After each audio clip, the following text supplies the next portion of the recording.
Good evening, doctors. It's indeed a great pleasure to welcome you all this evening. An important day for the fourth webinar series of the Hypertension Summit, which we have having the fourth series now. And our this initiative was under the scientific coordination with Dr. Venkatesh Ram, who was instrumental in this Hypertension Summit. And then we carried on under the dynamic leadership of the chairman and the moderator of today. And an important day, that is today is Guru Purnima, and we pay our homage, respect and gratitude to every teachers of the medical fraternity for their immense contribution in every human being lives. And also at IPCA, we express a gratitude because a few days before we had cherished the Doctors' Day, and our heartfelt wishes to all the doctors for their immense contribution during this pandemic time. And as always, to start the proceedings today, we have this summit's brainchild, or the Madam Sarita Bajaj, who was instrumental in giving the entire structure to the scientific agenda and her wholehearted contribution, which made this event to progress and complete the fourth webinar series today. So it's a great honor and privilege to welcome and introduce. Of course, she's a well-known personality across the country and the globe, but still an honor to welcome her and introduce Madam, little credentials of Madam, a few which I mentioned. That is, Dr. Sarita Bajaj is the Director, Professor and Head of the Department of Medicine from the MLN Medical College, Prayagraj. She was the Vice President of the ITS, that's from 2019 onwards, she is the Vice President, and also the Vice President of the SAADF of 2016 onwards. She was also the President of the RSSDI, the bigger organization in the field of diabetology from 2016 to 2017. And the president of the South Asian Federation of Endocrine Societies between 2013 to 15.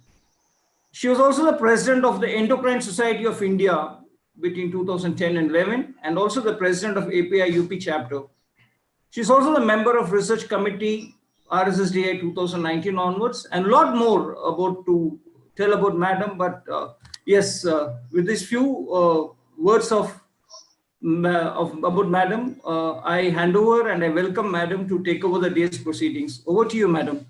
Thank you, Mr. Edwin. So I think I must really thank IPCA for their support, and without them, we would not have been able to complete our series. I think Vaishali will remember how much we were discussing as to whether we should continue with the face-to-face meeting, which was supposed to be on the day on 22nd, when the Janta curfew was imposed, and thankfully we had decided not to go ahead.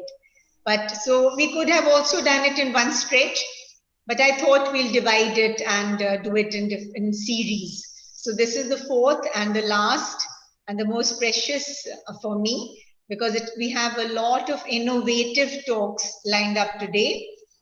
So we started off with just very simple talk on how to measure blood pressure, the right and the wrong, moving on to the hypertension legacy, including the newer developments. We had more of, not exactly a debate on opinion expressing regarding whether it should be office, home, or ambulatory blood pressure monitoring, secondary hypertension, hypertension in pregnancy along with chronic kidney disease, whether there is any difference in the management of hypertension in young versus old, very nicely stated as 27 versus the age of 72. So we've already covered these talks, and I think they should be accessible for people who have missed the earlier parts, and they can still log on and access them.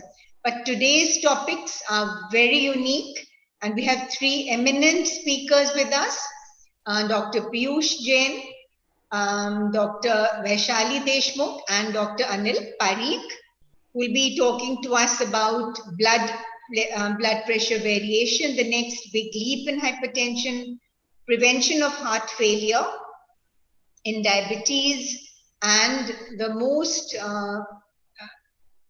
not often discussed, but very important, what we talk about mental health. So mind-body medicine and blood pressure control?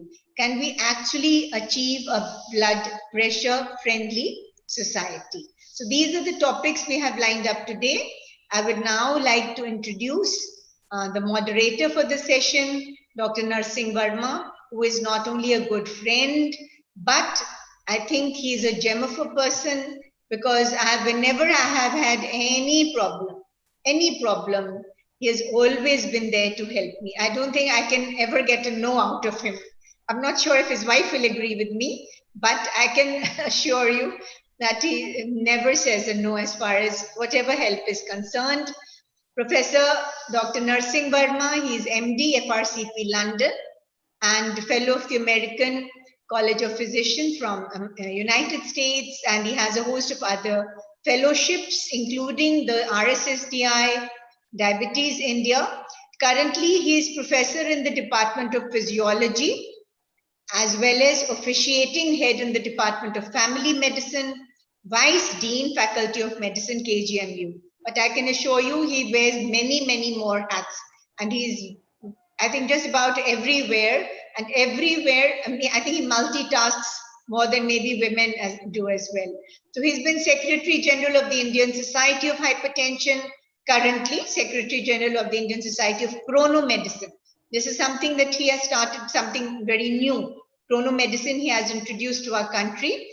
He's currently President of the Asia Pacific Society of Hypertension.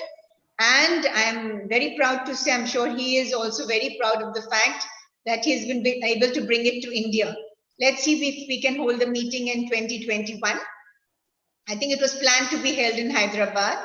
He is currently President, Association of Physiologists of India, and the Uttar Pradesh Diabetes Association, President, International Society for Medicinal Food and Nutrition, and Secretary of the UP chapter of the RSSDI. And he is on the editorial board of the member of the Journal of Clinical Hypertension. Over to you, Dr. Verma.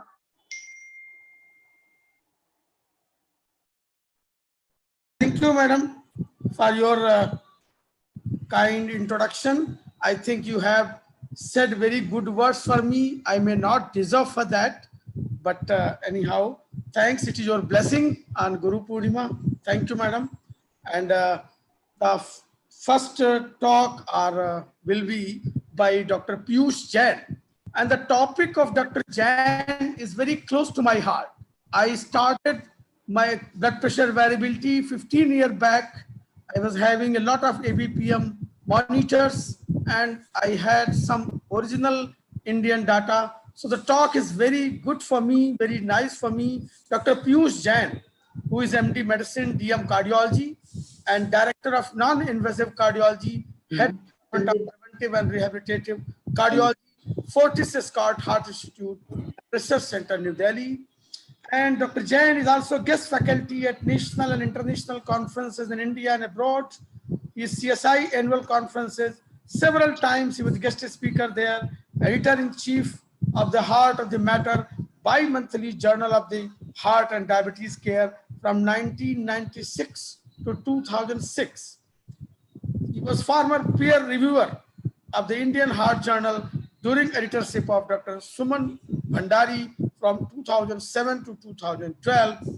He is also member editorial board Cardiology Today from beginning to current, and member of Ethics Committee of Governing Council, Lady Irwin College, Delhi University, Delhi. And he has published various books on medicine and health and various articles in various index journals. So I think he's a very wise man to talk about blood pressure variability and next big leap in hypertension, because in hypertension today, the blood pressure variability is very, very important. Over to Dr. Piyush Jain, sir. Thank you very much, Dr. Verma. I don't know whether you remember or not, but we met for the first time in Leh and went to Pangong Lake together, which is the hotbed of controversy between India and China nowadays. So let me just share my content.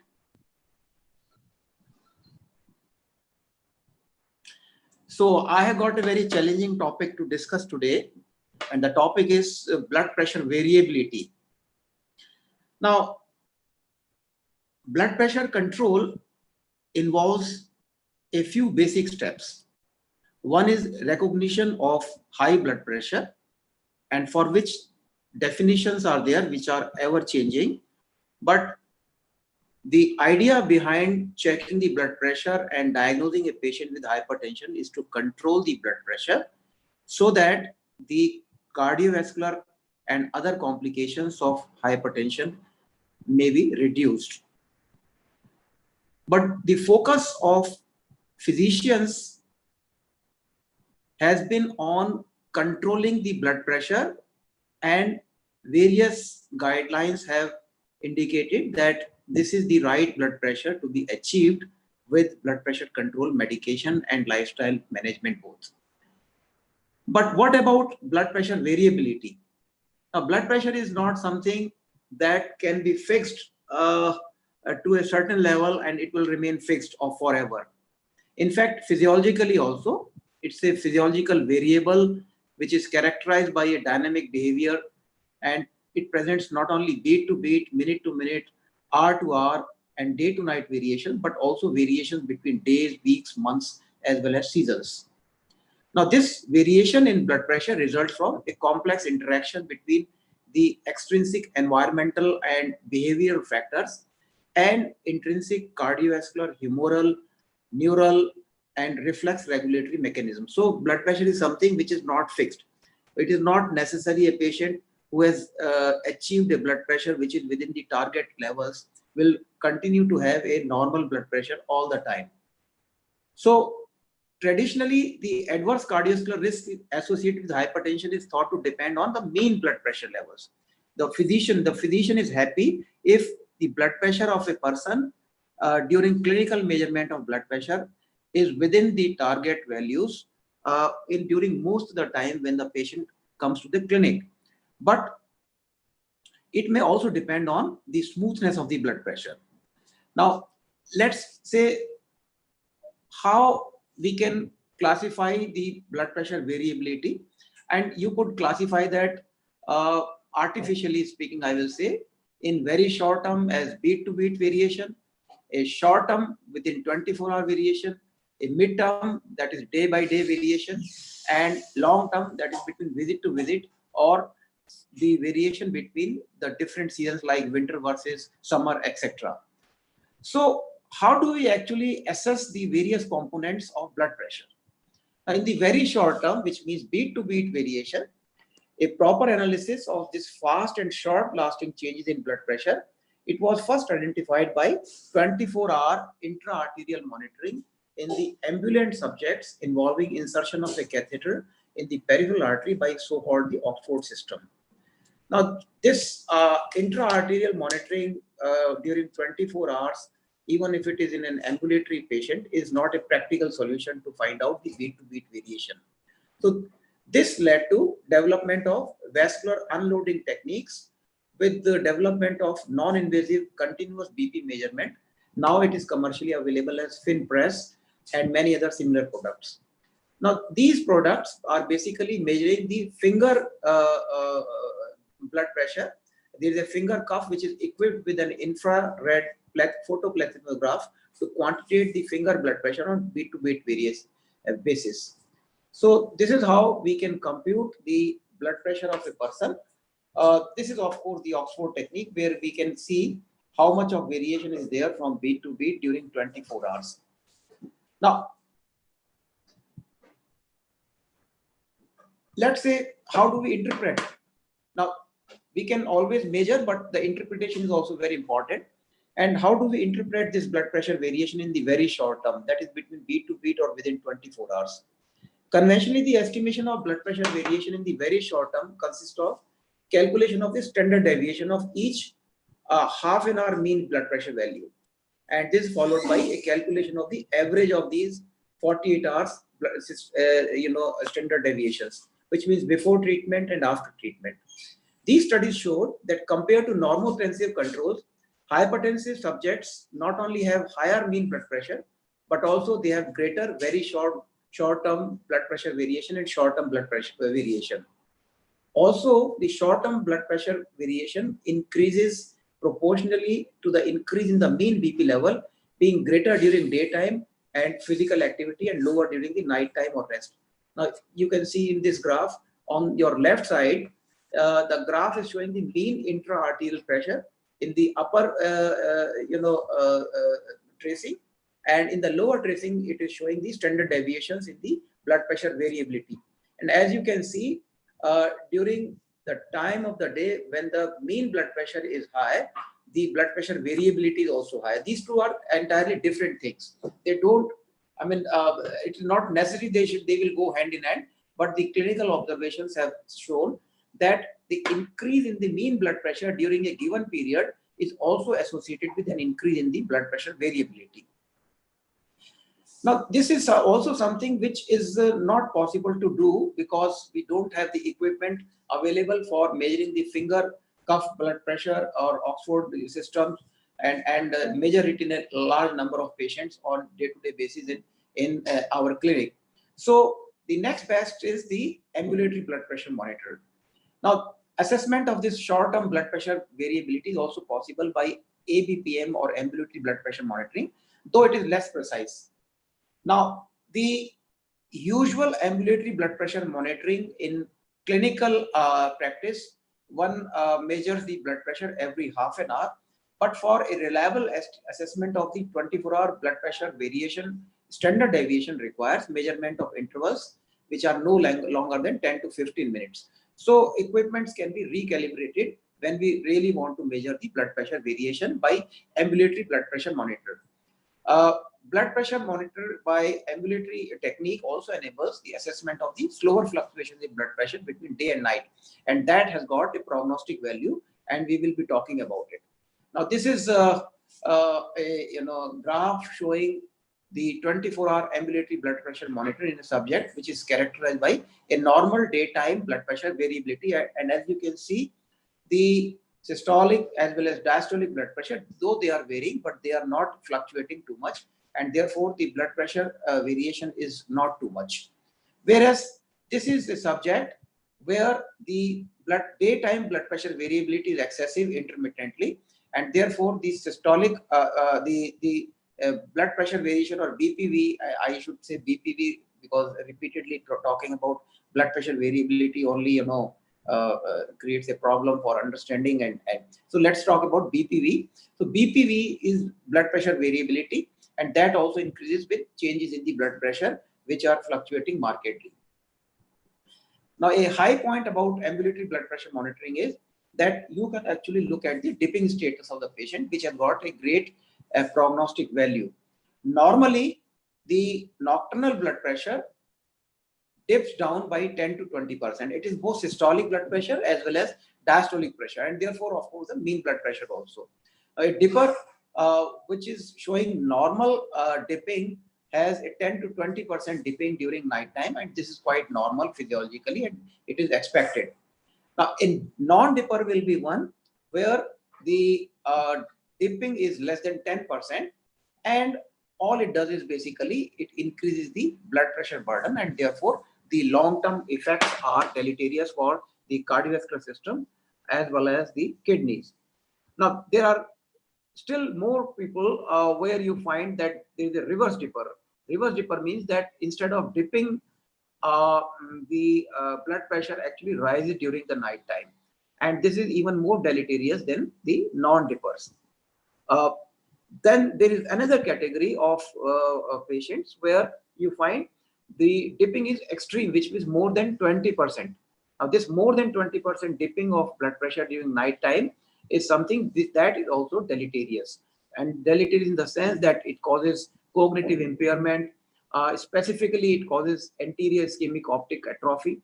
So, in a nutshell, one can say that too much dipping and no dipping or increasing the blood pressure during night time is something that is deleterious for the patient in the long run as well as in the short term. Now, let's talk about the day-to-day blood pressure variability, which is called the midterm BPV. Now, this can be measured by ABPM, performed by doing it, for 48 hours or more. But It is not practical because patients don't really accept this measuring the ambulatory blood pressure for more than 24 hours. Once is probably enough for the patient, once in 24 hours, and they don't want to do it for extended periods. So a more feasible approach, and which is becoming more and more popular, is the home blood pressure monitoring. Now, this home blood pressure monitoring is something that gives a very reliable estimate of the actual blood pressure of a person if measured in standardized conditions. We will talk about how to measure the home blood pressure correctly in a while, but it is something that offers the possibility to readily access the consistency of blood pressure on a day-to-day basis. But let's now switch over to the long-term or visit-to-visit blood pressure variability. Now, the guidelines and the experience of individual physicians, they have all indicated in the past few years that office blood pressure or clinical blood pressure may not provide an accurate estimate of visit-to-visit blood pressure variability. So visit-to-visit blood pressure variability is more accurately estimated by ambulatory blood pressure monitoring. However, once again, ABPM cannot be repeated frequently. So a more practical approach to determine the long-term blood pressure variabilities, HBPM or home blood pressure monitoring over 7 days prior to each office visit. If 7 days is not possible, it is recommended that you should do it at least for 4 days. Now, the method by which you should be doing home blood pressure monitoring is fairly standardized. It should be done for 4 to 7 days, early morning before the medication and late evening at the time of retiring to the bed, and 2 readings should be taken, and 2 readings, the second reading should be noted down by the person and brought to the doctor for this to study. And that what the doctor does is basically the doctor makes a mean of these second readings and tells the patient whether the blood pressure is under good control or not. So home blood pressure monitoring values averaged over 1 week before office visit, they offer a solid base to assess the variability in blood pressure levels over consecutive visits. Now, this gives us 2 types of information. One is what is the mean blood pressure of a person during the past 1 week. That is one. And second is what is the day-to-day variation of the blood pressure, and this also gives us the idea about the day-to-day variation in the blood pressure. So much so about the assessment of the very short-term, mid-term, and long-term blood pressure variability. But let's talk about the mechanisms of these variability. Now, very briefly, the blood pressure variability from beat to beat and within 24-hour period are influenced by central neural and reflex autonomic influences, elastic properties of the arteries, and other factors like humoral, rheological, emotional, behavioral, and mechanical factors. Now, these mechanisms, they also contribute to alterations in the day and night BP variations. A reduced nocturnal blood pressure is something, as I said, non-dipping pattern that is influenced by increased sympathetic activity during night time, reduced renal sodium excretion, increased salt sensitivity, sleep breathing disorders like we have breathing disorders like obstructive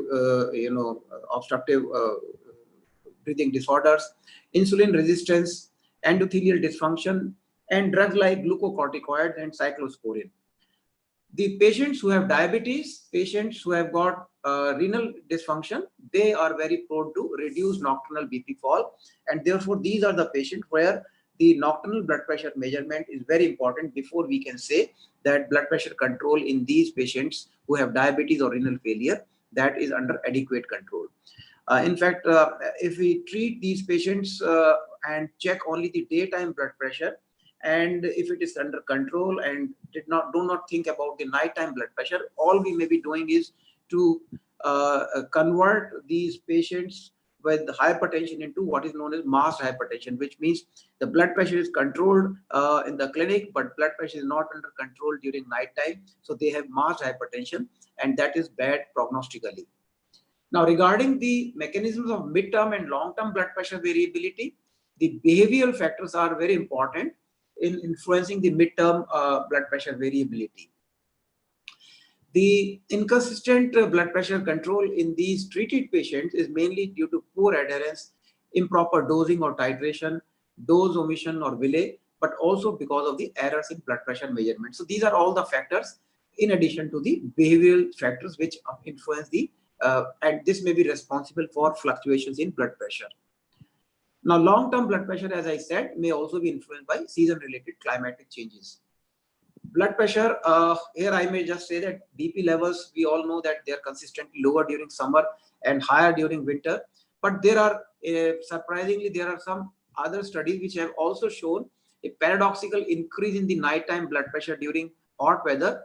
And this is ascribed basically to the mistake of the physician, where the physician reduces the doses of medication based on daytime blood pressure, whereas the nighttime blood pressure will increase because the reduction in the blood pressure medication dose is actually improper.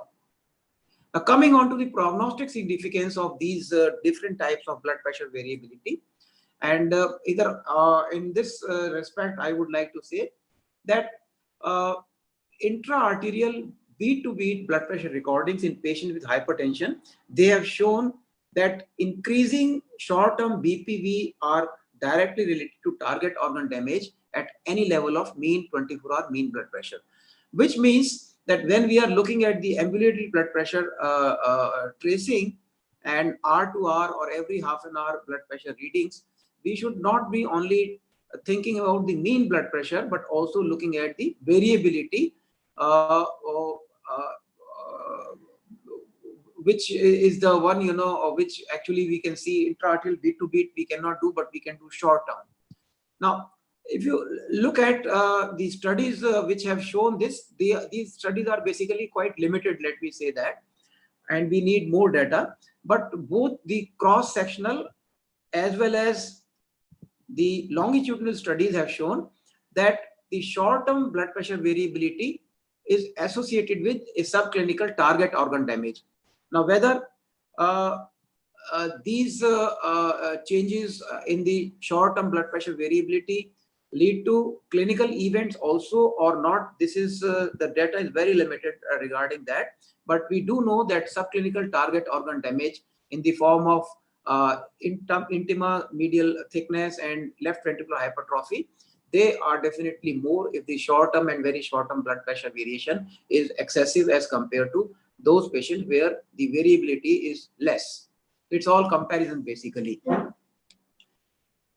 Now, regarding the clinical outcomes with the increasing short-term blood pressure variation from ambulatory blood pressure monitoring, studies have shown that an initial increase in blood pressure variability is an independent predictor of CV events and cardiovascular mortality.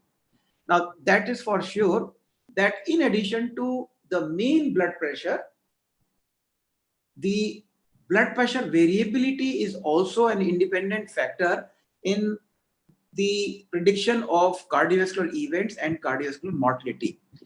But the important question that arises is just how important it is. Now, this independent contribution to CV risk over and above the contribution of elevated mean blood pressure in a large study database, EDACO database, actually showed that mean blood pressure achieved is more important. It's in fact much more important than blood pressure variability. But nevertheless, the blood pressure variability is also important. So you could say that the targets of treatment for blood pressure patient or hypertension patient is achieving a blood pressure within the target levels, and we go by the mean blood pressure, and this variability is also something that has to be taken into consideration, though it may be not as important as the mean blood pressure. So first priority is to achieve a blood pressure which is within the target levels. Now, I have already talked about the prognostic significance of day and night blood pressure variation. So I will not repeat the same things again, but studies have clearly shown that nocturnal blood pressure lack of fall of nocturnal blood pressure is associated with increase in CV morbidity and mortality, as well as for all-cause mortality. So these studies are very clear. But what I would like to say out here is the morning surge of blood pressure is also something that needs to be taken into account. So ambulatory blood pressure monitoring, when we are interpreting the ABPM or ambulatory blood pressure monitoring, we should not only look at the nocturnal fall, but also look at the early morning surge of the blood pressure. Now coming on to the midterm blood pressure variation, once again, the increase in the day-to-day blood pressure variation in home blood pressure is associated with a higher prevalence and severity of cardiac, vascular, and renal damage. So we have, cross-sectional studies, we have got long-term studies which have shown that increased day-to-day blood pressure variation is associated with an increased risk of fatal and non-fatal cardiovascular events. One study from Japan had shown that it is associated with the stroke, but not with cardiac mortality. But in a Finn home study, the home blood pressure variation were significant and independent predictors of all cardiovascular events after 7 years of follow-up. So we have data which is not enough though, but the midterm blood pressure variation or day-to-day variation in the blood pressure is known to increase the events. We don't have much evidence as to whether it increases the all-cause mortality, but fatal and non-fatal cardiovascular events, they are increased as a result of increase in the midterm blood pressure variability. Possibly stroke occurrence is of more importance, but maybe other cardiac endpoints may also be increased as a result of the midterm blood pressure variability. Now coming on to the prognostic significance of long-term blood pressure variability, that is the blood pressure variability from visit to visit and from different seasons, particularly visit to visit, I will say, because the data is more on visit to visit. It has been shown a better predictor of cardiovascular prognosis as compared to the shorter term blood pressure variability, indices like very short term, or mid-term. So it is possibly the strongest variable associated with increase in the adverse cardiovascular events, particularly in treated hypertensive. Now here you may differentiate between those who have got modest hypertension and they are at low risk, and also you could differentiate this from patients who have got severe hypertension and those who are otherwise at high risk because of the occurrence of cardiovascular events because of the multiple risk factors. So the studies have actually shown that the patients who are at high risk, like the patients in INVEST study, all of whom had coronary artery disease and had hypertension, and their overall risk for future cardiovascular events was high. It showed that the percentage of on-treatment visits with controlled blood pressure, indicating a smoother control of blood pressure, was associated with a steep reduction in the incidence of fatal and non-fatal events in this high-risk group. Whereas in the ELSA group with lesidipine European trial, where the patients were mild to moderate hypertensive and had a low cardiovascular risk, the blood pressure variation between the visits made little or no contribution of the cardiovascular risk over the mean blood pressure levels. So the prognostic significance of blood pressure variation in the long term also depends not only on the blood pressure levels, but also based on the overall cardiovascular risk. And high risk patients, they are more at risk for cardiovascular events when their overall risk is high. So this is the same thing, this is a graph which is showing the same result of the INVEST, where you find that the patients who had a high risk, you find that there is a marked reduction in the risk with good control of blood pressure, not only mean blood pressure reduction, but also a smoother control of blood pressure between visit to visit. So the last question is whether we can do something about it, whether we can actually not only control the blood pressure and control it in such a way that the mean blood pressure achieved during clinical practice is within the target levels, but also whether there is a specific class or classes of drugs actually which can reduce the blood pressure variability. So we have mostly animal data on that, and particularly for beat to beat recordings where the spontaneously hypertensive rats, the studies they suggest that calcium channel blockers particularly, or and especially combinations of calcium channel blockers with a RAS inhibitor, they may confer organ protection by their ability to reduce the blood pressure variability independent of their blood pressure effect. So it is something beyond their blood pressure lowering effect. And these benefits may be attributable to improvement in the baroreceptor sensitivity, which has also been documented in experimental studies where the use of calcium channel blockers and particularly combination of calcium channel blocker with ARBs, they have actually shown a improvement in the baroreceptor reflex sensitivity. Now, data is limited, but studies in humans with beta blocker labetalol particularly and calcium channel blocker lecitipine also have produced same result. But since the data is limited, so we don't know whether other agents in these classes of medications will also produce a reduction in the blood pressure variability. Now, so should we say that we have blood pressure variability as a target of antihypertensive treatment? Well, very limited data for short-term blood pressure variability, as I said, but it makes sense to control the blood pressure, not only control the blood pressure, but also ensure that there is a smoothness of blood pressure. And by smoothness of blood pressure, we means that long-term blood pressure variability is minimized. And how can we actually look at the blood pressure variability, which is getting under control? So to know the smoothness of blood pressure lowering in the short term, we could talk about what is known as the trough to peak ratio and smoothness index. Now we all know what is trough to peak ratio. Trough to peak ratio is which means that the blood pressure reduction at the peak effect of the drug, and this is compared with the blood pressure reduction when the blood levels are at the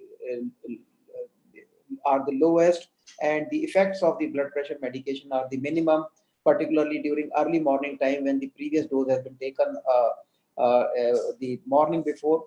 And you could compare and make a ratio of trough blood pressure to peak blood pressure, and that will tell us whether the blood pressure is getting controlled properly or not. So ideally, an ideal antihypertensive medication should have a trough to peak ratio of 1, which means the reduction in the blood pressure at the trough should be as good as the peak blood pressure reduction, but that is never there. So in fact, approval wise, medications with trough to peak ratio up to 0.5 are commonly approved by the US FDA, but that is not good enough. Actually, we should have medications which can be given once a day, and trough to peak ratio is much more than 0.5. And ideally it is 1. And the other one is smoothness index, and smoothness index one can measure from the ambulatory blood pressure monitoring. So the importance of knowing the smoothness index is which can be measured from the ambulatory blood pressure monitoring is that those people who have got a smoother control of blood pressure, and from visit to visit blood pressure, their blood pressure does not vary much.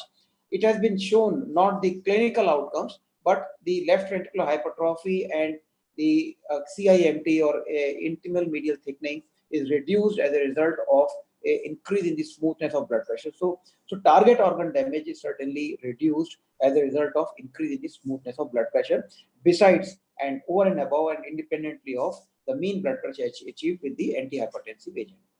So once again, long-term blood pressure variation may be a target for cardiovascular prevention, but the evidence so far is basically on meta-analytic outcomes and post hoc analysis of major trials like ASCOT and MRC, and I'm not going into that. But once again, I would like to say that there may not be much difference between calcium channel blocker and beta blocker based on the current studies in patients who are at low risk. But patients who are at high risk, there the calcium channel blocker amlodipine was associated with a lower intra-individual visit to blood pressure, visit in blood pressure variation, and also a lower incidence of stroke compared to ethanol, independent of reduction in the mean blood pressure. So it is possible that a certain group of antihypertensive medication like calcium channel blocker, particularly in combination with the RAS inhibitor, may actually reduce not only intra-individual visit-to-visit blood pressure variation, but also reduce the clinical endpoints. But we need more studies on the basis of the studies which we have just talked about. So to conclude, all types of blood pressure variation, whether it is very short term, that is beat to beat, or short term, that is within 24 hours, or mid term, that is between day to day, and long term, that is from visit to the doctor, or from different seasons, from winter to season, summer, and vice versa. They have been shown to contribute to cardiovascular risk reduction over and above the mean blood pressure levels. So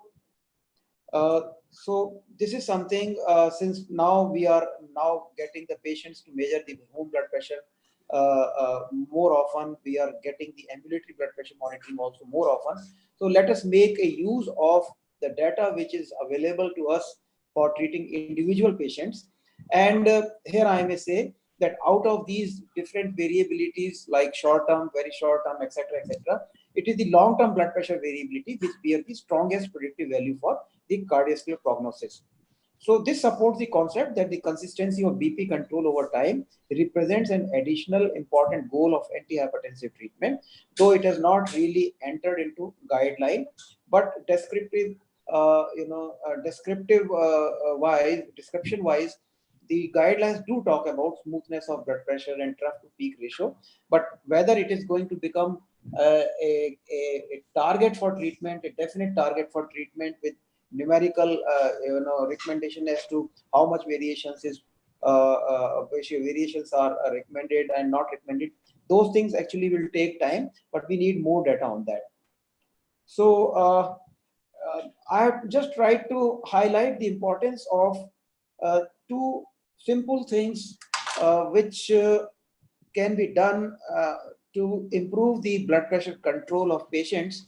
One is the home blood pressure monitoring, and second is the ambulatory blood pressure monitoring. We all have accessibility to these methods of treatment, and this adds on to our therapeutic armamentarium and diagnostic armamentarium to improve the prognosis of patient in the long run. And I thank you very much for your patience. I think I have taken a lot of time. Thank you. Thank you, Dr. Piyush Jain, for such an elaborative talk on blood pressure variability. We have two questions which are not very well related to the topic, but one question is very good related to topic is Dr. G.S. Sinha from Allahabad. He wanted to know what is the best timing of drugs for hypertension. What is the best timing for? Best timing of antihypertensive drug, chronotherapy.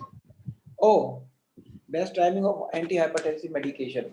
See, this is something that has to be flexible. Now, for the medications which work for 24 hours or more, it is all right to take the blood pressure medication early in the morning. It can be taken empty stomach.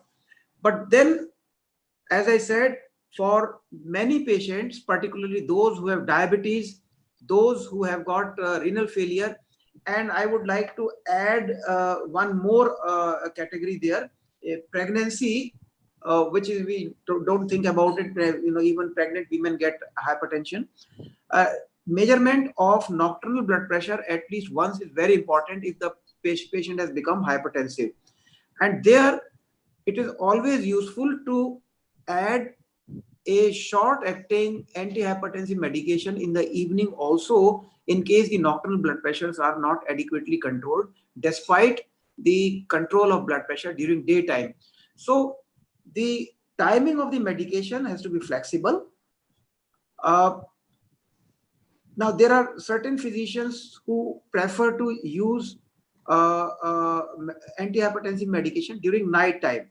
Now, I would like to say that without assessing the dipping pattern, it is not a good idea, because there are patients who have got extreme dipping, and if we give antihypertensive medication during night time to these patients, and the patients have precipitous fall in the blood pressure, both systolic, diastolic, and mean blood pressure, then they are at risk for cognitive impairment as well as anterior ischemic optic neuropathy in the long run.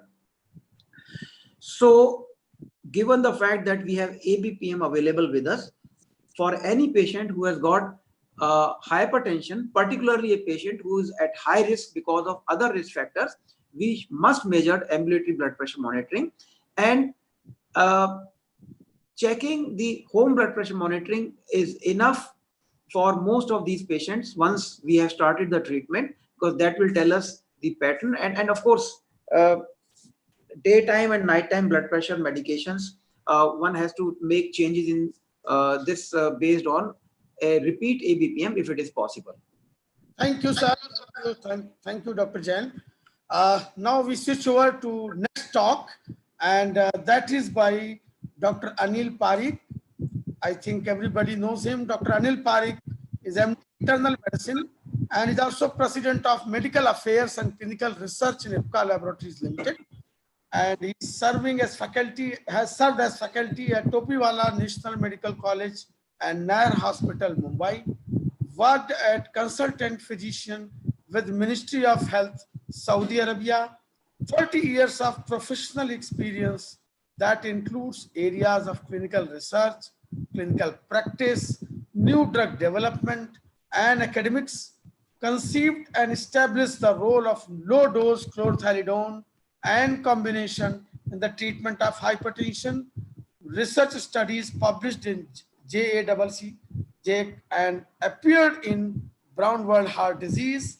More than 80 publications in various therapies like diabetes, hypertension, pain management, and inflammation. So he's a very good researcher as well. So, and his topic is Achilles heel, prevention of heart failure and diabetes, role of antihypertensive therapy. This topic is excellent topic because lot of heart failure in India is by virtue of hypertension. So welcome, Dr. Anil Parikh. Thank you, Dr. Narsingh Verma, for kind introduction. At the outset, let me express my sincere gratitude to Dr. Sarita, who has been very kind enough to give me this opportunity to speak. And this talk was part of the Hypertension Summit UP chapter. But as Madam said that we could not, this could not be held because of the Corona issues. But now we are here. So also my sincere thanks to Dr. Narsingh Verma, moderator, and Dr. Piyush Jain. Now, Dr. Piyush Jain is a very close friend and guide. I think we are interacting since 1995, I was just counting, and last 25 years we have been associated together. And Dr. Vaishali, who will be the speaker after me. And since today is the very auspicious day, as Dr. Narsingh Verma said, of Guru Purnima, let me recall all my teachers at Topiwala National Medical College and Nair Hospital. Dr. Soneji, who is the first BM cardiology from Mumbai University, who has been my guide for my MD. Then Dr. Metalia, Dr. V.R. Joshi, Dr. Asgaonkar, late Dr. A.L. D'Souza, Dr. A.J. Desai, Dr. P.J. Mehta, all these teachers played a very important role for me. And after this, let me begin with my talk, Prevention of Heart Failure in Diabetes, Role of Antihypertensive Therapy. Actually, the emphasis of the idea of this talk came to me. I found that with the arrival of SGLT2 inhibitors and with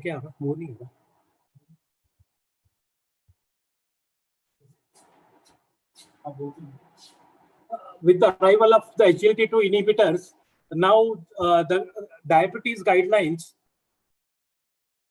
they talk about if you have management of diabetes, they talk of if the patient is at high risk of heart failure, then you should use SGLT inhibitor. High CV risk, use GLP-1 agonist. But hypertension, which is fundamentally more causally related to the causation of congestive heart failure, there is no such, there is no such guideline in the there is no such guidance in the hypertension guidelines that if the patient is at high risk of heart failure, then which antihypertensive therapy to be used. So I was intrigued by this, and that's how this talk came about. I would like to start with an MCQ. A 44-year-old male patient, smoker, obese, known case of type 2 diabetes for 7 years, controlled on metformin and glimepiride, complaining of easy fatigability and mild dyspnea on exertion for 6 months. His blood pressure is 156/98, and his ECG shows left ventricular hypertrophy, which is confirmed on echocardiography with ejection fraction 50%, so normal, and the E by E prime ratio of 12, which indicates a diastolic dysfunction and higher LV filling pressure. So based on the evidence, whatever evidence is available, which is the best initial antihypertensive for this patient to prevent heart failure. So these are the choices. I think at the end of the talk, the answers hopefully should be obvious. This is, as we see now currently, the heart failure has become in the limelight for both diabetes as well as cardiovascular management of the diseases is how it has become because of the arrival of SGLT2 inhibitors as well as arrival of the drug class ARNI, sacubitril valsartan, which is widely used now. But the latest trial, which was published, Paragon HF, where for treatment of preserved ejection fraction heart failure, the ARNI was not statistically was not significant. So this still remains a challenge of treating a patient of HFpEF, as we call. So let's go in brief to various studies which have just come out. I think this is EMPA-REG study. Everybody is very familiar with this study. This was part of the US FDA, where the diabetes therapy should not cause any CV harm. But this is was very, very special because here it was shown that the mortality got reduced. There is a CV outcome was reduced, and it is showing 0.86. That means 14% benefit. So benefit coming out of a diabetes therapy first time happening, and if we see all the outcomes, CV outcomes, we can see MI, there is no benefit statistically. There is no benefit in terms of stroke, but the benefit is coming out of reduction in hospitalization for heart failure. So that was a very, very important. The CV death and the hospitalization for heart failure. So heart failure is contributing to this major benefit. Now coming to the CANVAS program, again, a similar reduction in CV outcomes, but again, that the 3-point mess is because of the reduction in hospitalization of heart failure in the CANVAS program. Then declare TIMI, again, we can see that hospitalization of heart failure is what is giving rise to benefit in this to this agent. Now, going to the various epidemiological studies, starting with the Framingham heart study, we can see that as compared to a non-diabetic person, a diabetic person is at higher risk of 2 to 4 times higher risk of heart failure. This is the slide. If some of you who would have been logged in yesterday, Dr. Venkatram showed this slide that why a diabetic patient is more at risk of heart failure because of hyperglycemia, insulin resistance, and hyperinsulinemia. There is RAS activation, there is cardiac myocardial hypertrophy, and autonomic dysfunction, all this leading to diabetic cardiomyopathy on the one hand, and inflammation, endothelial dysfunction, and dyslipidemia, making the patient more prone to coronary artery disease, leading to ischemic cardiomyopathy. So diabetic cardiomyopathy directly due to diabetes and as diabetes is risk equivalent of coronary artery disease. These two together will make diabetic patients more prone to heart failure. Now, it is important to remember that in all the CV outcomes which we have just seen of the SGLT2 inhibitors, most patients had comorbid hypertension. And notably, these comparisons are against placebo, while the link between hypertension and heart failure is also has been long established. And a drug chlorthalidone has shown better efficacy in prevention of heart failure against other comparable antihypertensives, not just placebo, but against other comparable antihypertensives, as we are going to see next. This is a very landmark study, Framingham Heart Study, which began in 1948. And in this study, I think all the risk factors which we know today, actually, they have come out of this study. In fact, the term risk factor was coined by this study in 1961. So diabetes, physical inactivity, elevated cholesterol, all heart failure, all these risk factors came out of this landmark study. And currently, the third generation of the Framingham participants are under study. So origin of this study is attributed to the US President Franklin Roosevelt, who had a case of who was a case of CVD epidemic with congestive heart failure due to undiagnosed and untreated risk factor, mainly hypertension. Between 1935 and 1941, his blood pressure gradually rose from 136/78 to 188/105, but it was termed as normal for the man of his age. That time, that was the concept. In 1944, his cardiologist diagnosed him as a case of hypertension, hypertensive heart disease, and cardiac failure. He died on April 12, 1945, at the age of 63 from intracerebral hemorrhage with blood pressure shooting to above 300 millimeter mercury systolic. And then the next president passed the National Heart Act, and that's how NHLBI came into existence and ordered the Framingham study to be studied because of this CVD epidemic. So the Framingham Heart Study, the follow-up of risk factor for congestive heart failure, 16-year follow-up, what came out that in 75% of cases of congestive heart failure, hypertension is present, and in 90% cases of coronary artery disease, where heart failure occurs, hypertension is there in 90% of the patients. So hypertensive cardiovascular disease, hypertension becomes a very, very important factor as a cause of heart failure. Now, from Framingham, let us come to another, landmark study, the UKPDS study, where there were two arms. One was tight blood pressure control, and other was not so tight. So tight at that time in the early 90s was, less than 140/90.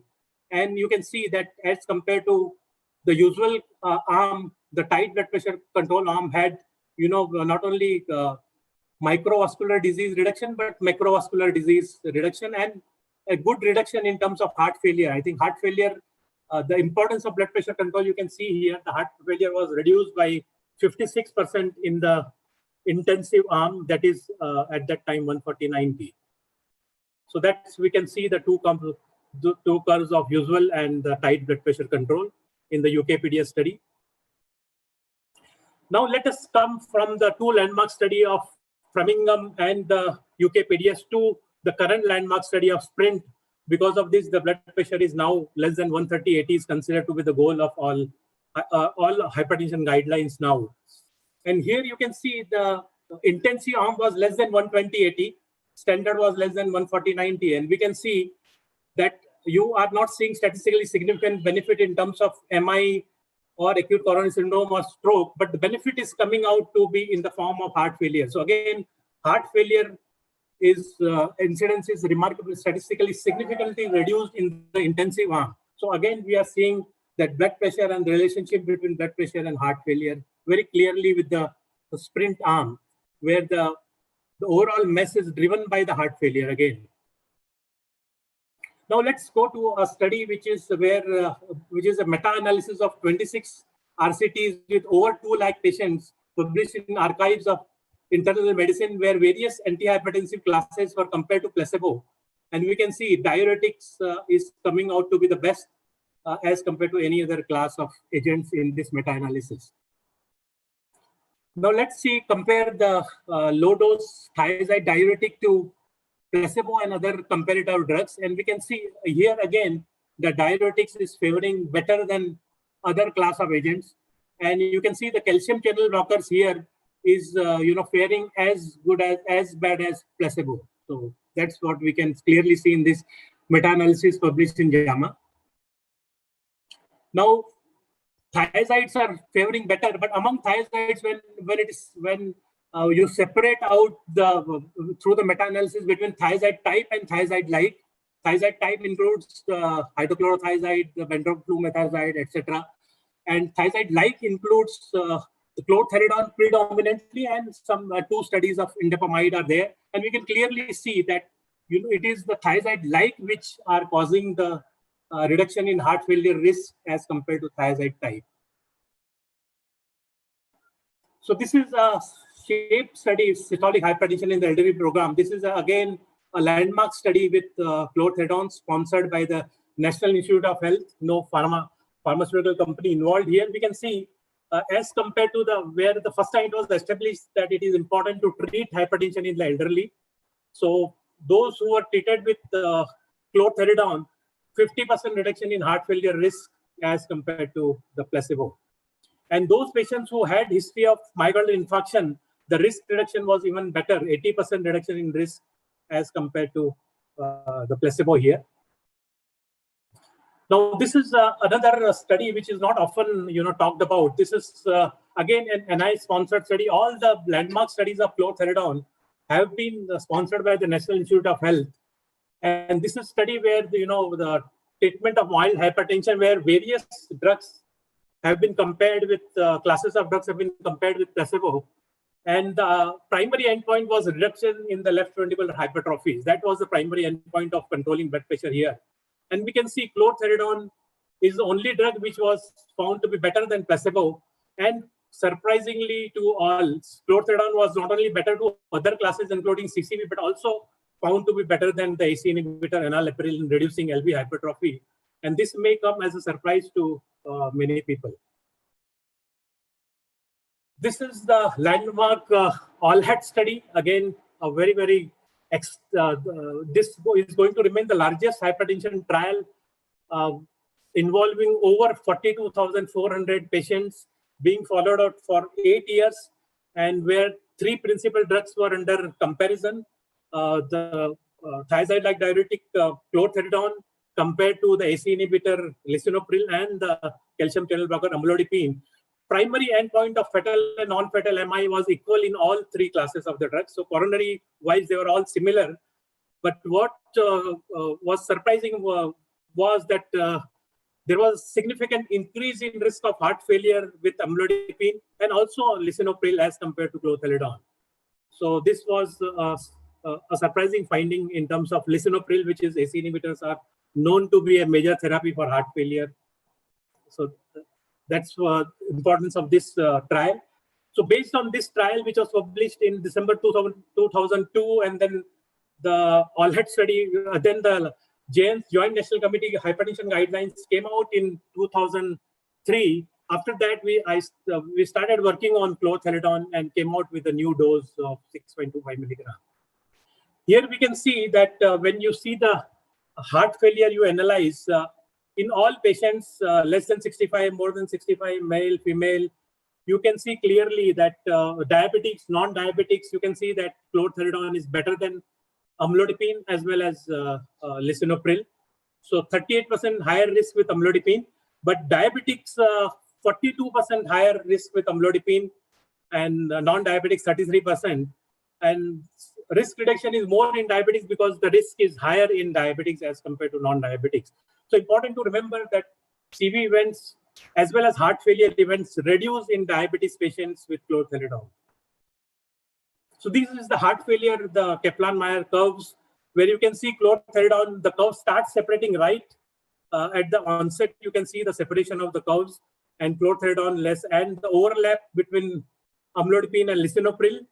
And till the first 4 years, you can see that both lisinopril and amlodipine are almost overlapping. And the lisinopril curve starts separating only after 4 years. So that's an important point to note here. So let's see how the hypertension progresses to heart failure. First, there is left ventricular hypertrophy. This left ventricular hypertrophy leads to left ventricular diastolic dysfunction, and this leads to, initially heart failure with preserved ejection fraction, and then heart failure with systolic left ventricular systolic dysfunction. If the patient has other risk factors like diabetes, smoking, dyslipidemia, then the patient may get directly into MI and without bypassing the LV DDF, and can straight away go to systolic dysfunction and can have heart failure and can have mortality. So now here just how hypertension and diabetes both are now known to cause diastolic dysfunction. Now, since the arrival of SGLT2 inhibitors, now more and more studies in the recently held conference of ADA 2020, there are a lot of studies indicating that there is significant diastolic dysfunction in patients who have type 2 diabetes, and more and more studies are showing that. But when you have hypertension and diabetes together, they have a negative synergistic effect on LV diastolic mechanics. And this leads to reduction in cardiac output, which leads to reduction in renal perfusion and sodium and water retention. And this leads to increased preload and worsening of heart failure on the one hand, and increased hypertension acceleration, and again leading to the vicious circle. So sodium retention plays a very important role in both heart failure and hypertension.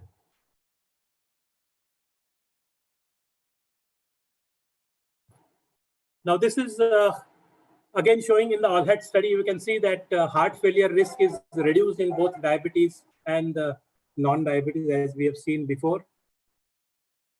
The clothianidone treatment in subjects who had diabetes was strongly associated with 32% lower long-term CV mortality and 20% lower total mortality. That was very, very important to. So patients who had diabetes, while there may be some, 3 to 4 mg% rise in blood sugar fasting, but in terms of mortality, you get tremendous benefits. So one thing is very important to remember, that thiazide-like diuretic, they reduce severe risk, and you need to reduce the severe risk in type 2 diabetes patients. And in the JNC7, type 2 diabetes was a compelling indication for thiazide-like diuretic. So this is a ESCOT study where the approach was to compare calcium channel blocker AC inhibitor combination, amlodipine perindopril, as compared to atenolol and thiazide type diuretic bentrombopag thiazide. And what you notice is that while LVH regression was there in both the arms, and more so in the the CCB plus AC inhibitor arm, but what you can notice here is there is no reduction in improvement in diastolic function as measured by the echocardiography. So that's a very important point to be noted in this ESCOT study. And while we can see in the ESCOT study, the outcome, you can see that there is a benefit in terms of coronary events as well as stroke. But in terms of congestive heart failure, there was no benefit. Statistically significant benefit did not come with a combination of perindopril and amlodipine. So that's an important point to note. Similarly, in the ACCOMPLISH study, what we can see is this was again AC inhibitor benazepril with amlodipine versus benazepril with hydrochlorothiazide, which is a short-acting diuretic, so you don't see 24 hours blood pressure reduction, which was as we can see ambulatory blood pressure, which Dr. Piyush Jain alluded to so nicely. So we can see here that while there was reduction in CV events and stroke, hospitalization for heart failure, there was no statistically significant benefit. So that's very important point, often not spoken to, that both ACCOMPLISH and the ESCOT, the heart failure benefit did not come with a combination of CCB plus AC inhibitor. Now, there was a state-of-the-art article on, management of heart failure in the JEC heart failure by Professor Messerly and Bangalore. And they advocated, in the algorithm of treating hypertension, they advocated calcium channel blocker ahead of clothianidone or thiazide diuretic. And so we wrote against this, and this was published in JACC HF that in diabetic hypertensives with diastolic dysfunction, amlodipine CCB should not be preferred ahead of thiazide-like diuretic, and that was published. Now, there was an ALLHEAD sub-study published in Circulation where they compare the incidence of reduction in HFPEF with all three drugs. So clothianidone came better, the 31% better than amlodipine, and for 26% as compared to lisinopril, and much more better than doxorubicin, which was already discontinued and alpha blocker is not suitable. So, and HFREF again better than amlodipine, but lisinopril here in HFREF came as good as clothianidone. But by HFPEF, clothianidone came better than both amlodipine and lisinopril.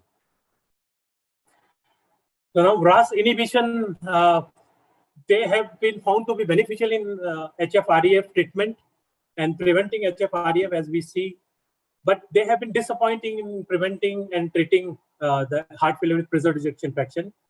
As we have seen, that lisinopril was inferior to CTD. The other AC inhibitors like parentropil, the candesartan and irbesartan, again, they have not shown significant benefit in terms of reducing primary outcome in treatment of heart failure with preserved ejection fraction. So this is now, let's go to the guideline, European Society and ESC and EHS guideline for treatment of hypertension. So what the guideline mentioned about left ventricular hypertrophy is that when you treat hypertension, the heart failure incidence is, calcium channel blockers are less effective in reducing heart failure. That has been acknowledged by the European Society of Cardiology guidelines, ESC, ESH guidelines. And what they talk about, LV hypertrophy is they talk about that LVH regression is AC inhibitor and calcium channel blockers are better than beta blockers and diuretics. But for diuretic, they don't give any reference. For beta blockers, they mention a reference that's to be noted. And while it comes to the ACC-AHA guideline, they cite the TOM-HS study, which we discussed just briefly.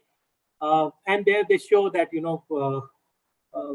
clothianidone has favored better than the AC inhibitors and CCB in reducing LVH. So the American guidelines acknowledge that clothianidone is better than AC inhibitor as well as CCB in reducing LVH.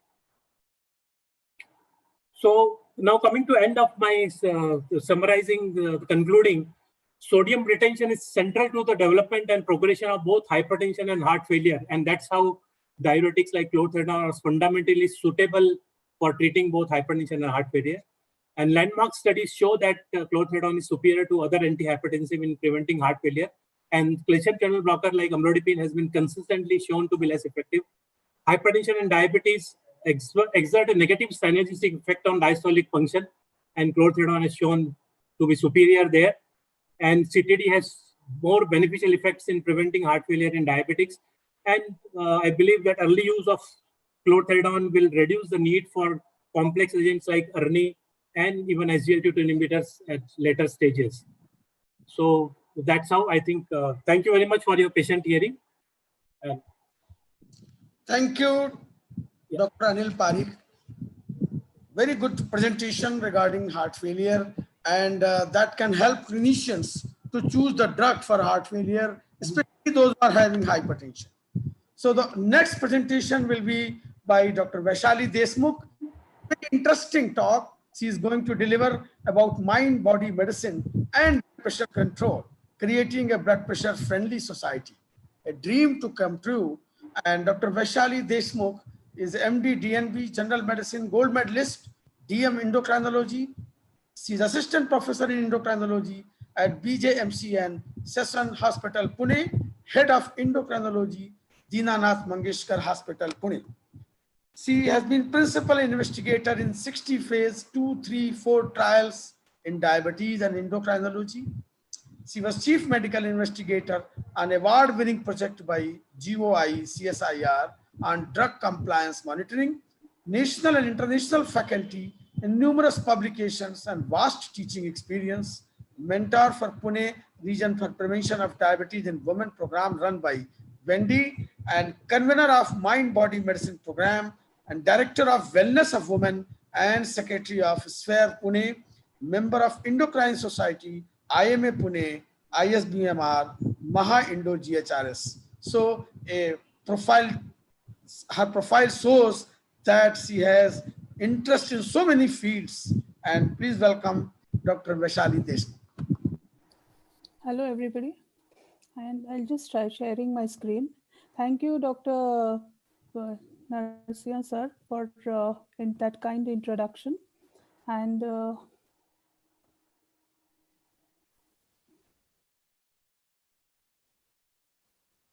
yes, my slides are visible, sir? My slides yes. are visible? Yeah. Yes, they are. Yes, Yeah. they are. Yeah, so thank you all for inviting me here today, and I should specially thank Dr. Sarita Bajaj, madam. We know in endocrinology that she's an excellent leader and a motherly figure, but I think we also know her as a very passionate and very perseverant teacher. And I can see that she had invited me for this talk in January, and I can see that happening now in July. And I think it has to be a very passionate teacher to take this across. And I'm so glad that this is happening today. So thank you, madam. And of course, this has given me an opportunity to share the forum with eminent leaders in all the specialities. And I have heard the best of talks today from Dr. Jain and Dr. Parikh sir. And of course, it's always a pleasure to be having this forum with IPCA and Dr. Verma around. So I'm going to present this topic today, which is a very different sort of a topic. It's an area of my interest, and that is why I'm here to speak on it. And mind-body medicine is a new branch of medicine, but I'll be taking you through this through an agenda of how mind and blood pressure is interacting with each other. What is the role of mind-body medicine in hypertension or in NCDs for that matter? How does this work? Mind-body medicine works on what grounds? And what are these mind-body interventions? What has been our experience? And is there a real evidence, or is it just a form of an alternative therapy? And then final summary to this. So we know that 1 in 5 adults with type 2 diabetes or hypertension, or for that matter, the cardiovascular disease spectrum, have either depression or anxiety associated with it. The figure is larger in India, actually. It is more to the tune of 30 to 50%. Nearly 20% of hypertensive patients have stress as either a cause or the effect of the disease in hypertension or diabetes.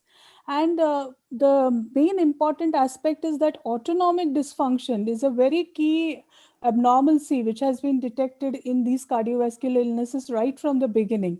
But when we are talking about autonomic dysfunction, I'm sure Dr. Verma will agree with me as a physiologist that they manifest through psychoneuroimmunology system getting affected. So the endocrinology is the commonest affection of this psychoneuroimmunology affection. So for example, you may come across psychosomatic disorders which have lot of affection of the psyche with neurology, with the immunity and the hormones being involved. So simple things like some patients of hypertension, even with the good control, would come with palpitations, breathlessness, fatigue, or which cannot be explained due to any reason. And a classic example is stress. So when we're talking of stress, we're talking of stress as an endocrine disorder. So I'll come to that later in my slides. So what are the pathways of mind interaction with the body? You can see that the classic physiological mind-body interaction is seen in the form of a hunger drive. And here you feel hungry, that is the action, and the psyche changes and you feel tempted for food, and these hormones are changing. Sex drive, changing the hormones, and parenting, affecting oxytocin and the love hormones. Then you have also known that there are various emotions which come with different form of illnesses. So repressed anger usually comes with tension, headaches, migraines, back pain, fibromyalgia. Anxiety usually comes with irritable bowel syndromes and tummy upsets. Resentment usually comes with arthralgias and immunological manifestations. Anger usually comes with most of the cardiovascular and blood pressure related changes. So most of the emotions reflect into the body through these systems. So it is important to understand that there are certain negative emotions which act on all organ systems of the body. So you can see that stress and emotion creates a cycle. So negative emotions like hate, cruelty, impatience are known to affect significantly on heart and intestine, and they manifest in physical symptoms in the form of palpitations, high blood pressure, and chest pain. So this has been known that when mind is affecting the body, are we treating the mind when we are treating the body? So you see a classic response to stress. There is a neural pathway which works. So you can see that there is a sympathetic impulses being released and the adrenal medulla being stimulated, which increases the blood pressure, the blood glucose, and all the pathways so that the body is geared for the fight or flight. Or the second pathway which is released here is the CRH, that is the cortisol axis, which is stimulated, which increases all the catabolic pathways to gear up the body for a stressful phenomenon. Now, mind you that stress here can be psychological, can be physical, can be metabolic, can be immunological. So I know that we will relate it better now that we are facing a immunological stress in the society with corona, as well as a psychological stress factor, which is adding to all this. So what are these what are the vascular effects of this autonomic dysfunction? So when we are talking about stress occurring on our body, there is a lot of autonomic imbalance occurring in the whole sympathetic nervous system. And this activation is known to cause certain changes. We heard a lot on blood pressure variability and also increase in the neurohormonal activation which occurs with this. All this eventually leads to a large artery stiffness with a hemodynamic stress to the body, which is later the result of leads to a target organ damage, either the cardiac disease or the kidney disease, or in the form of diabetes or dyslipidemia or metabolic risk factors. So what is important to be understood that these are not separate systems, they are integrated systems. So when you're talking about autonomic dysfunction and we are talking about blood pressure variability, we are also talking about brain dysfunction and metabolic dysfunction and other organ involvement, especially the cardiorenal axis. We know that there is a lot of connection between stress and inflammation through the cortisol axis. So you can see that the cortisol axis is activated and there is a effect on the thymus and the bone marrow. So I just heard a talk today that people are dying less due to the disease, they're dying more due to the fear.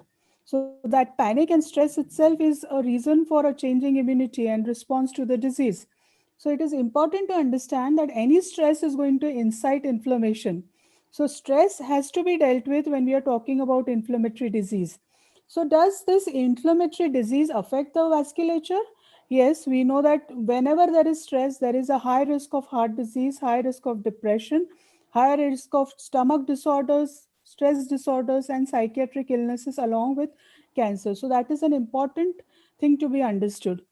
So coming back to hypertension and mind illnesses, there are a lot of similarities in the presentation of both, because you really can't differentiate in a hypertensive patient whether stress is causing it or high blood pressure is causing it. So it either may be attributed to each of these things. So headache, migraines, flus, and fatigue and breathlessness, palpitations, and emotional upsets are very common with both a high BP also and related psychological issues also. What is important is that hypertensives tend to get emotionally blind with age. So it has been found that there has been a lot of emotional blunting when you get high blood pressure for a long period of time, because there are a lot of changes which occur in the hypothalamus in a chronic hypertensive patient. So they tend to be more depressed and anxious with time. Why it is so important in this is because this is what is going to determine this psychological behavior is also going to change the lifestyle of the patient. The patient is likely to get more addicted, more prone for smoking, more prone for alcoholism, more prone for non-adherence or neglect, you can say. So the patient may not come back to a doctor if he is depressed, and somehow they come across poor coping mechanisms. So you see that there is a lot of doctor shopping occurring with hypertension and diabetes as illnesses because they are not satisfied and the coping skills are not satisfactory enough to handle the whole stress of the illness. So we all know that even before BP variability occurs, heart rate variability is an earliest marker of autonomic imbalance. So better control of heart rate variability is achieved when you are thinking of mind-body medicine techniques. And these are but nothing but positive psychology techniques which have been developed with a proper scientific attitude and base. So mind-body medicine by NIH definition is a new branch of medicine. We as Indians or we as ancient civilization people have been practicing yoga and meditation for long. But if you see it in a new sense, this has been revisited as mind body medicine, which encompasses a wide range of practices. It was actually defined in 1970s, so that early, you can say, as a branch, and wide range of practices and therapies to facilitate the mind's capacity to affect health. So it is basically evidence based. It is a participatory branch. So you're not expecting the doctor to guide. You're expecting the patient to participate into it.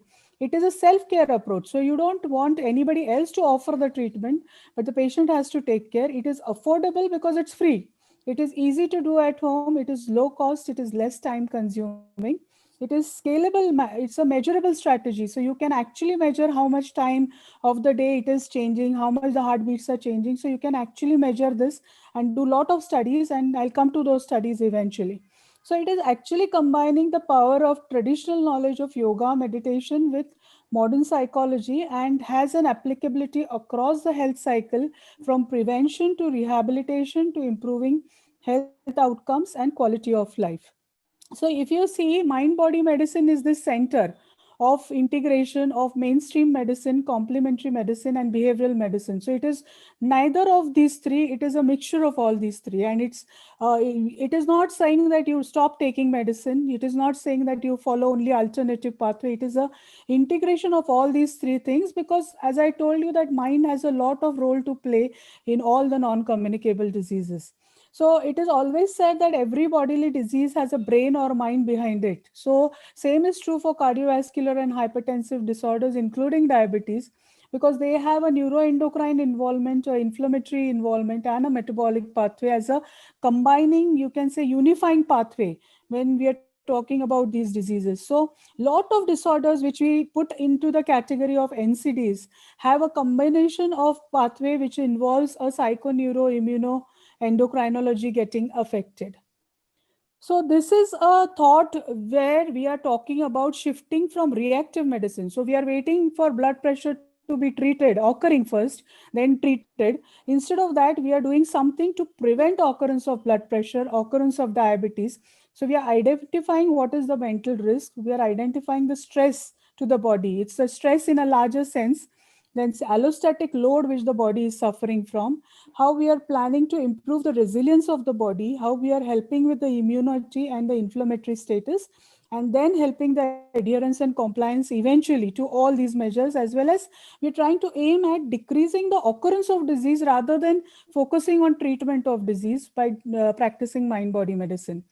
So what are the mind-body interventions practiced all over the world? So you can see that the commonest practices of these are natural products. But if you leave those, deep breathing, meditation, massage, homeopathy, progressive relaxation, and guided imagery, and special diets have been absolutely free of cost. They have been practiced at home, and they are the world's most beneficial mind-body interventions. So if you have to see in the true sense, in our patients, in our diabetic patients, we are focusing on deep breathing, we are focusing on meditation, we are focusing on massages, we are focusing on special diets, we are focusing on progressive relaxation and certain guided imagery techniques. So all these are what we can offer our patients, not only for diabetes, but also for hypertension and also for cardiovascular disease. So there have been a lot of studies being done into which technique works for which diseases, and effectively they have found that acupressure, biofeedback, guided imagery, meditation, qigong, and yoga work very well for high blood pressure, work very well for obesity, for physical inactivity, stress of any form, depression, increase diabetes, pain, and smoking cessation. So de-addiction also is one of the areas where these techniques have been working very well.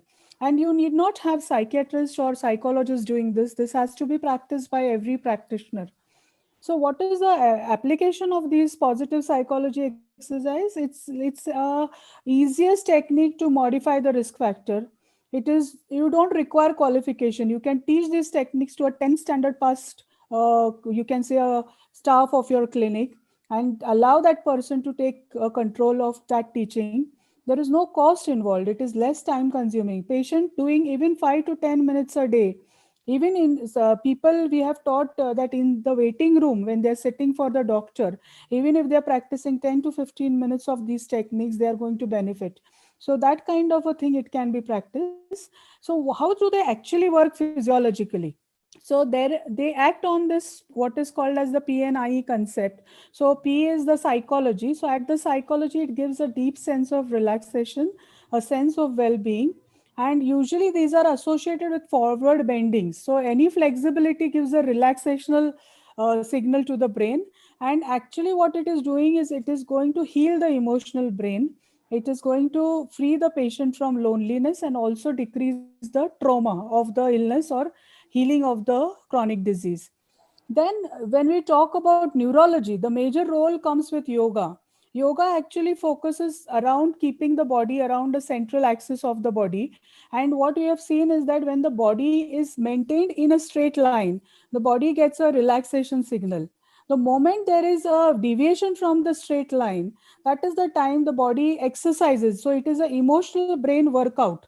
So it is a workout for the mental health of a patient when you are giving a stimulation through a neuropathic activation.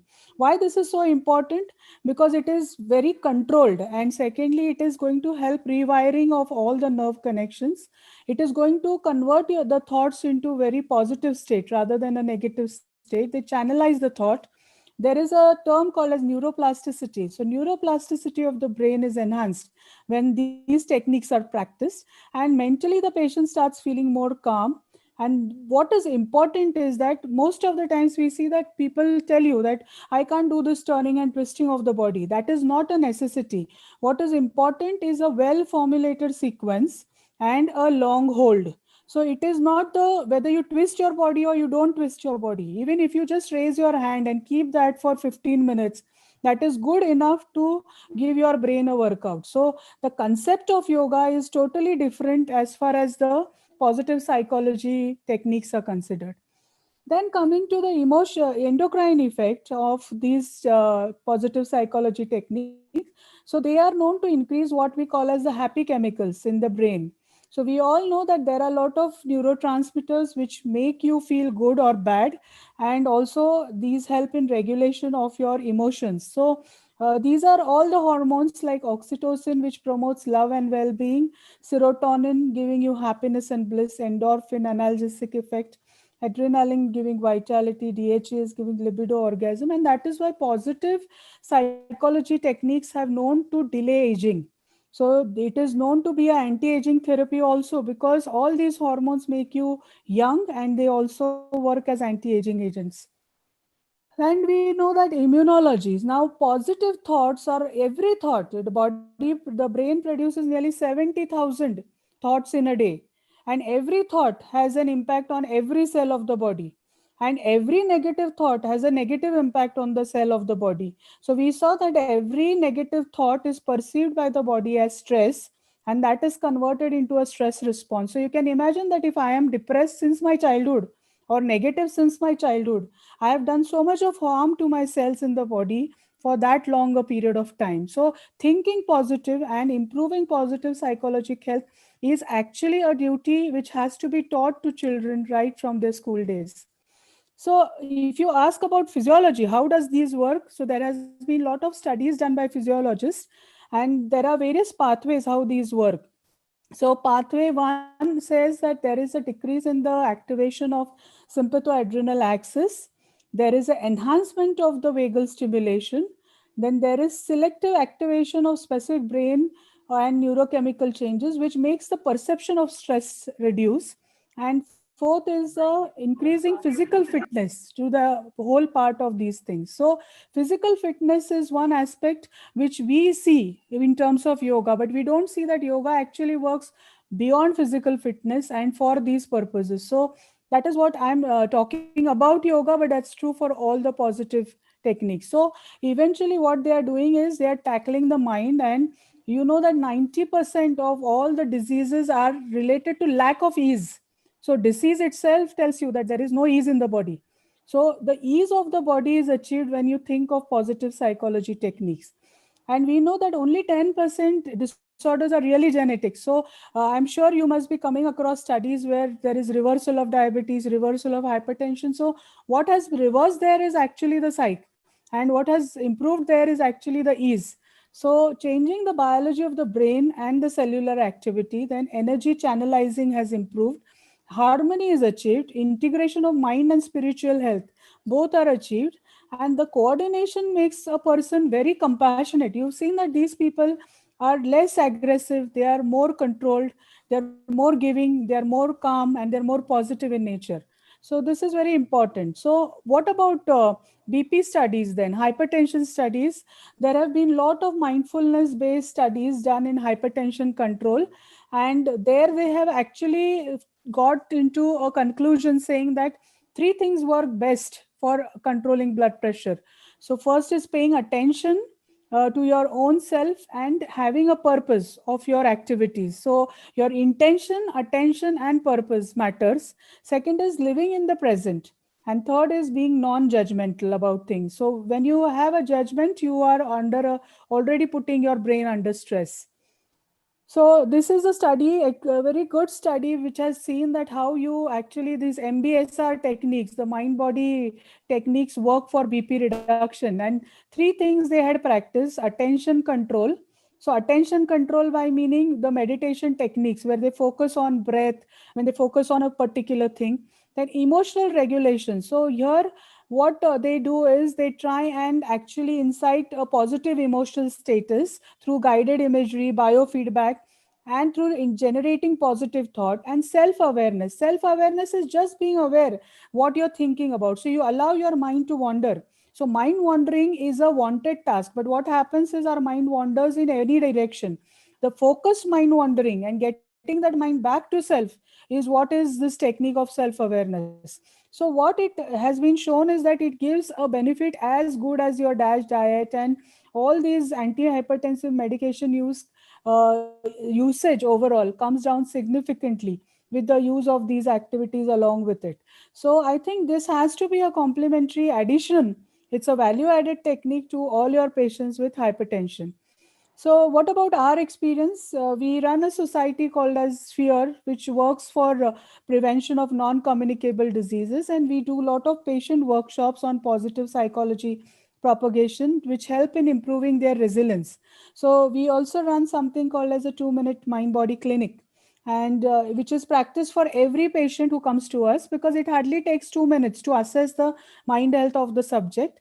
And recently, I'm glad that Sarita madam could make for the conference. We did a first mind body medicine conference for allopaths in February 2020, just before the lockdown. And I'm sure it has helped a lot of our delegates, and it was a wonderful experience. So this is our diabetic and hypertensive patient workshops, which we do it with a team of people. This was our program which was done in Munich for yoga trainers and wellness trainers and public health people. Then this was done in NIMHANS, Bangalore, with the help of Indian Psychiatry Society. And the workshops were very well attended, and it was a very appreciated concept. And people thought that non-communicable disease doctors should take it up in a big way. So even the India, then this was the time when this whole idea of doing the conference was conceived. It was attended by nearly 1,000 delegates from all over the world, and it had eminent people as guests into this. We had done in collaboration with the Indian Psychiatry Society. And what was concluded here is that the Indian Psychiatry Society thought that not all patients should be referred to psychiatrists, because subclinical mind health is abnormalcy and subclinical mental health abnormalcy is seen in all non-communicable diseases, and they should be tackled by individual doctors at their own level through positive psychology techniques or small doses of safe antidepressant anxiolytics. So this was the conclusion by the Indian Psychiatry Society, which was offered in this conference. We had a workshop as well as the conference in this. So what does the world say about mind-body medicine? So this was an article published just recently in April 2020. They say that the new era for mind-body medicine is beginning, and it is a way to improve the pro-social behavior of the society, as well as improve the what we call as positive emotional health. And stress management and resiliency training program for healthcare professionals should incorporate mind-body medicine, and it has a longer way to improve resilience, cognition, and stronger willpower. So I'm glad that we could do this conference and lay down this concept in India much before the world could appreciate this. Okay, coming back to our own Indian data, we have lot of studies on yoga. Unfortunately, we have very less studies on guided imagery, biofeedback, meditation techniques, and I think it's high time that we start doing this and taking it research into in a very structured fashion for this. But nevertheless, this data on yoga shows that there is a good improvement in heart rate variability and improvement in the autonomic imbalance when yogic techniques are practiced. Similarly, cardiac autonomic functions improve significantly with use of these techniques. Then there was also a reduction in BMI, reduction in anxiety, improved sense of well-being with these technologies. Then interventions in type 2 diabetes had shown that there is a greater reduction in weight and also improvement in the diabetic risk factors and also the cardiac association. Then in patients with high risk of type 2 diabetes, there were improvement in weight, blood pressure, insulin, triglyceride, and self-efficacy and quality of life of these subjects. So coming to the future for this. So future is that we need to treat beyond body. It is an unmet need to treat beyond body. One needs to see beyond bodily treatment. Does it always need a psychiatrist? The answer is definitely no. And designing psychiatry referral guidelines by, I think Diabetes Society is taking it up in a big way. That the RGI and the hypertension systems and scales to identify who are the outliers, who needs this kind of a referral has to be designed. So what are the research areas where we can work on? So we can work on disease outcome for chronic pain, quality of life symptoms, then health behaviors, compliance therapies, comorbidities. We can work on immunological cardiac biomarkers with this. HRV related data is what we are working in Pune. And stress, of course, in different forms. Wound healing is one parameter which improves significantly. Then functional MRI is being studied in NIMHANS Bangalore. So these changes are being looked into. So finally, these are simple tips to tell your patients how you manage stress. So all patients with chronic disease, they need to pay attention to their feelings. They need to talk to the healthcare providers and vice versa. The healthcare providers need to talk to them. All the negative reactions need to be converted into and addressed to and converted into positive thoughts. And cost of treatment also is one of the factor in the psychology that also needs to be considered. So the appropriate therapy and talking to people with other your group discussion is going to help. And actually, this is a best line that we offer to our patient: give yourself a break, because take time to do things you enjoy. You need not hurry on everything. And there are a lot of barriers which we have to mental health, but there are a lot of strategies also to overcome that. So the important is to provide the knowledge first and then educate them, then provide with the screening tools to the mental health people and also coordinate the care. So there are a lot of public health activities, you can say, to be done in this field. These are our activities which are planned for future. So we are doing a lot of national and international collaboration on this accord in different areas, and the WHO is interested in this kind of collaboration. At community outreach, we are planning camps and media campaigns, and also we are looking out to take this into different branches of chronic non-communicable disease. And at our individual clinics, we are trying to protocolize mind-body medicine on a larger scale. So to summarize, routine mental health screening and treatment of stress can improve hypertension management and quality of life of our hypertensive patient. You need to understand that positive psychology techniques are not complicated. They are flexible, they are simple, and they have to be taken as a way of life. And it has to be practiced by everybody, including our doctors. So thank you for the patient listening. So this is the last slide. The body benefits from movement and the mind benefits from stillness. So stillness is what we need to instill into our patients. Thank you so much. Thank you, Dr. Vaishali. Excellent talk we had. So we had very good 3 talks, and all of the 3 were extraordinary talks. Now it is time for the discussion. And a few questions which I have received. First, I will like to ask from Dr. Parikh. One, Dr. Minal Kanti Rai has asked that the persons without heart failure, do you like to start diuretics which cause more metabolic derangements, an important consideration, especially for elderly? I think for elderly, the concern for stroke is very, very high. And the diuretics have been clearly shown to be beneficial. And in our part, I think we are always concerned with the electrolyte disturbances with the thiazide like diuretic use. That's the precise reason. But we have a lot of experience with 12.5 milligram hydrochlorothiazide. And that has been extensively used. And in fact, a combination with telmisartan and hydrochlorothiazide is the most widely used combination in India. And with that, the concern when you use a thiazide like diuretic in 6.25 milligram, you are giving as good as 12.5 hydrochlorothiazide. And it is quite well tolerated. We have studies done, a series of studies and shown that it is well tolerated. So elderly, I think calcium channel blockers and thiazide like diuretics, these are the ones who have the maximum evidence of reducing stroke. So they need to be used. You can use a low dose like 6.25 milligram to so that the electrolyte concerns are metabolic disturbances are much less with this. Thank you, sir. One question was asked that, which is not related to the topic, but the question has been asked that systolic hypertension in the elderly, what is the drug of choice? What is the drug? What is the drug? Dr. Piyush What is the Jain. drug of choice? Yeah, Dr. Drug Piyush of Jain. choice? Yeah, what would be your drug of choice? Yeah. So for systolic hypertension in the elderly, which is also called ISH or isolated systolic hypertension, the drugs that are most effective are a thiazide-like diuretic like chlorthalidone and calcium channel blocker like amlodipine. So combination of the two is required in most of the patients. And these are the agents which are not only effective in reducing the blood pressure, but also improving the clinical outcomes, as Dr. Parikh has said.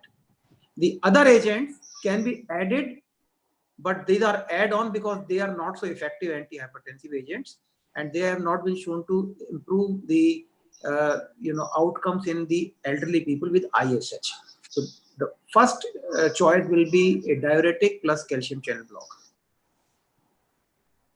Good, sir. Thank you. Another question has been asked by Dr. P.S. Sinha that from Allahabad, what is the target value of blood pressure? Treatment should be started in pregnancy with hypertension. Yeah. So this is not related to our talk, but I will try to answer this question. Now, hypertension in pregnancy is not a single entity. Hypertension in pregnancy could be because of gestational hypertension. It could be preeclampsia, or it could be a chronic hypertension, which is pre-existing. Now, coming on to gestational hypertension, which is not complicated by preeclampsia, though the diagnostic criteria for saying that this patient is hypertensive remains the same. That is 140/90 is the cutoff limit. But in the absence of complications like abnormal LFT, abnormal KFT, presence of pulmonary edema, cerebral hypoperfusion, and things like that, drug treatment is not preferred unless the blood pressure is more than 160/110. Because if you start treating all such patients, you will have the risk of getting placental hypoperfusion and fetal growth retardation. Now that is one.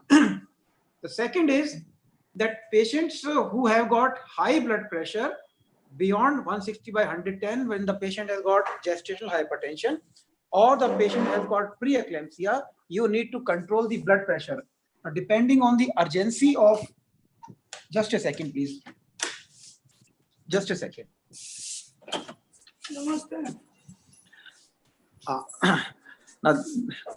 Now for when you want to treat such a patient with drugs, the drugs of choice will be labetalol and a calcium channel blocker, or a combination of the two. RAS inhibitors should not be taken. They are contraindicated. Diuretics as the last choice. Now, coming on to an emergency where you need to control the blood pressure more rapidly, IV labetalol is the drug of choice. One could also use hydrolazine IV, but first of all, it is probably not available in this country. I don't have much experience of using, IV hydrolazine in this country. For patients with preeclampsia who go into pulmonary edema and hypertension, IV nitroglycerin can be taken. So, have I answered your question, or do I need to say something Yes, else? sir. Very well answered, sir. Another question I would like to ask to Dr. Vaishali Deshmukh, that especially in hypertension, in which type of patient this mind-body medicine type of therapy will help? Yeah, it will help in all types of hypertension. The tune to which it will help is maximum with essential hypertension, and Essential especially in patients, in patients where you are thinking of stress as a major cause for that hypertension. You understand your patient's mental health, and those who are anxious, those who are stressed out, that is the population where it will help the maximum. But I feel it should be offered to all hypertensive patients, including the secondary hypertension patients, because even a slight bit of upset in their mindset is going to cause a rapid rise in their blood pressure. Especially in the patient who are having over-sympathetic drive, they will help more. Yes, definitely. So those with autonomic dysfunction, those with ABPM showing a BP variability, those with heart rate variability, these are people who respond very well, because heart rate variability, the studies that we are doing show that improvement in the mind-body techniques work very well to stabilize this heart rate variability changes on a larger scale. One small question to Dr. Anil Pari.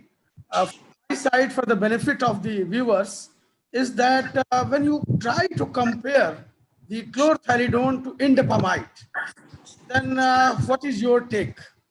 I think both are good thiazide-like diuretic, and both have outcome studies, outcome data with them.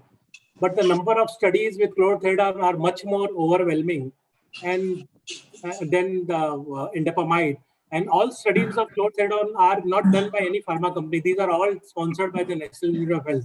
So you can be, assured of there is no biases involved anywhere. So that's what I would say. And in elderly individuals, which one should be preferred versus chlorthalidone? As I said, both have good experience with them.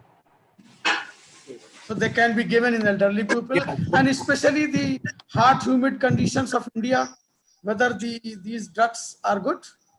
I think there is a good experience, as I said, hydrochlorothiazide in combination. You find initially when actually I was working on this molecule and I met some experts across the country. Some of them were citing these concerns. They said that we don't like to use thiazide diuretics because of this concern. I said, why you don't like to use? They say we are concerned with hyponatremia. Then I said, you are already using a lot of diuretics. They said, where we are using? Are you using hydrochlorothiazide in combination with telmisartan? They said, yes, I am using left, right, and center. Then I asked them, how does combination with an aldosterone antibody reduce the hyponatremia? It will reduce hypokalemia, but how can it reduce hyponatremia? It will other worsen. But then this is the topmost selling molecule across the country, including Chennai, including very hot, humid area. And our studies were in these areas as well, what we did. So 6.25 milligram chlorthalidone. We need to remember that there is excess salt in Indians. I think that point is... Thank you, sir. Thank you. So I think we have had a good discussion, and the time has already, we have... Yeah, we need to close. So from my side, I would like to end the session. And to Professor Sarita Bajaj, madam. Yeah, thank you, Dr. Narsingh. And whatever questions are left, we'll answer them later through mail, and I think everything will be covered. So we've had 3 excellent talks today. Dr. Piyush Jain told us that all types of blood pressure variability contribute to the CV risk prediction over and above the mean blood pressure levels. If there's too much dipping or more dipping at night, then that is very harmful.